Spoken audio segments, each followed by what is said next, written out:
Quando eu era pequena, minha mãe, minha avó e eu nos mudamos para uma casa antiga. Era um novo recomeço para nós, né? E a felicidade, ela pairava no ar. Passamos os dias arrumando tudo, explorando os cantos daquela nova morada e sonhando com o nosso futuro. Mas assim que a noite caiu, a atmosfera mudou. Vocês não sabem. O que antes era um lar acolhedor tornou-se um lugar bem assustador. Uma noite, totalmente em silêncio, a gente ouviu um som estranho, um choro de um bebê. E o mais perturbador era que não havia nenhuma criança pequena entre nós. E o som ecoava pelos corredores, aumentando a nossa aflição.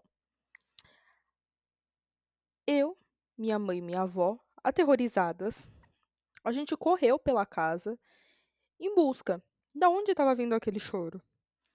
Vasculhamos cada cômodo, cada cantinho daquela casa, mas a gente não encontrou nada. E aos poucos, fomos percebendo que o som ficava mais alto conforme a gente se aproximava de um ponto específico, que era o chão da sala. Era como se o choro viesse de debaixo da terra. Um frio, juro, percorreu a minha espinha.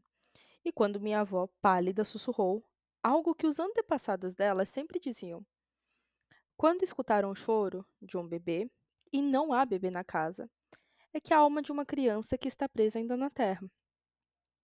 Nessa hora, meu coração acelerou. O ar ficou pesado e um mal-estar inexplicável tomou conta de mim. Minha avó, com a fé inabalável que sempre teve, juntou as mãos e começou a rezar. E ela nos pediu ajuda. E juntas, em meio ao medo, nos unimos em oração. O choro persistia como se a alma perdida clamasse por liberdade.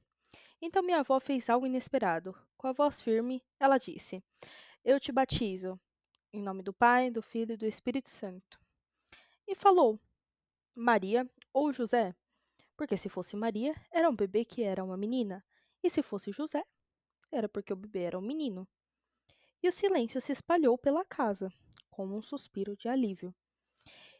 E depois disso tudo, ficou um super tensão dentro de casa. E aí minha avó me olhou nos olhos e disse: toda vez que um bebê nasce, ele tem que ser batizado. Senão a sua alma pode ficar presa e ela vai ficar chorando para sempre.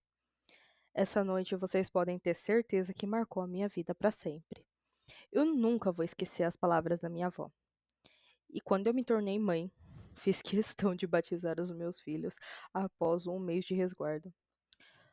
Porque, mesmo que alguns duvidem, eu sei bem o que eu vivi naquela noite, na casa antiga, e sei que Maria ou José agora descansa em paz.